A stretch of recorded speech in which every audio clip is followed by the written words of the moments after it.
Bonjour à tous.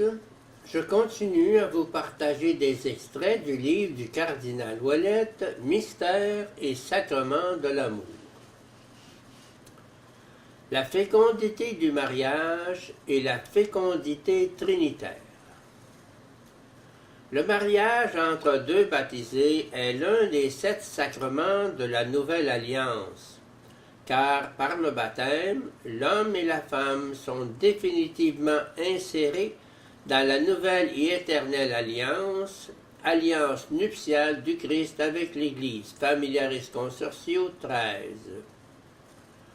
L'unité duelle, créée dans le Christ depuis le commencement, trouve son accomplissement dans la participation à la fécondité du Christ et de l'Église. Dans le sacrement du mariage, la fécondité naturelle du couple est assumée à l'intérieur de la fécondité spirituelle de la foi et devient l'expression vivante du mystère trinitaire. Le couple, imago Dei, image de Dieu, développe justement sa ressemblance avec Dieu dans la fécondité du Christ et de l'Église, qui transforme sa communio personarum en Église domestique. L'événement de la croix, mort, résurrection du Seigneur est un mystère nuptial infiniment fécond qui culmine dans le don de l'Esprit Saint. Tous les sacrements, et principalement l'Eucharistie, viennent de ce mystère nuptial que le mariage et la virginité expriment de façon analogique dans un langage anthropologique et ecclésial. La première fécondité du mariage sacramentel est celle de l'acte de foi qui le fonde, d'où jaillit une nouvelle participation du couple à la fécondité de l'amour trinitaire, manifestée dans le Christ crucifié et ressuscité, source et modèle de toute fécondité. Dans la splendeur de l'acte de foi initial et permanent, le couple devient Église. Le couple est assumé dans le rapport du Christ et de l'Église pour être mis à la disposition de l'amour trinitaire.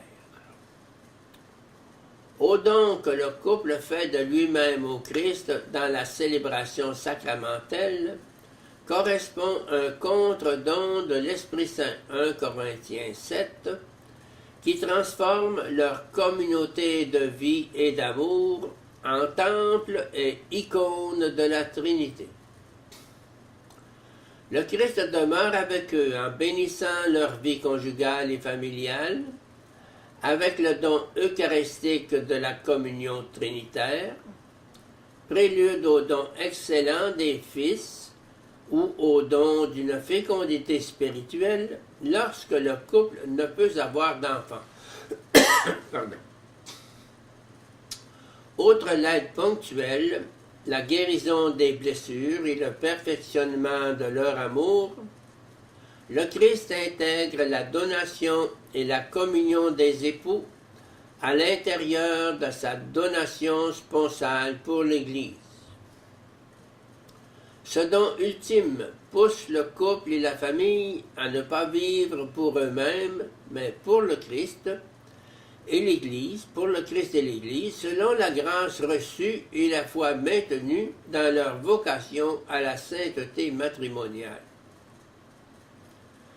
Tous les sacrements ont pour but de construire l'Église, corps et épouse du Christ. Le mariage, en tant que sacrement primordial, en vue du Christ et de l'Église, incarne la figure sponsale du Christ et de l'Église au cœur du monde. Il traduit dans la chair des époux la réalité du mystère eucharistique. L'Eucharistie et le mariage s'éclairent mutuellement en tant que mystère nuptial.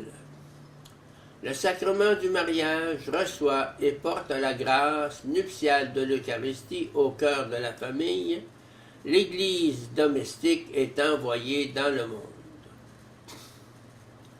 L'Église domestique plonge ses racines dans le dessein de Dieu, qui a créé l'homme à son image et à sa ressemblance. L'unité duelle homme-femme peut être assumée dans le Christ pour exprimer sacramentellement l'amour trinitaire dans le langage du corps, le langage de la masculinité et de la féminité, de la différence sexuelle et de la fécondité. Plût à Dieu que, bien articulé sur la sacramentalité sponsale originaire du Christ et de l'Église, le mariage devienne non seulement une clé de lecture pour toute la sacramentaire, mais surtout une source de grâce pour le renouvellement de la mission de l'Église dans le monde.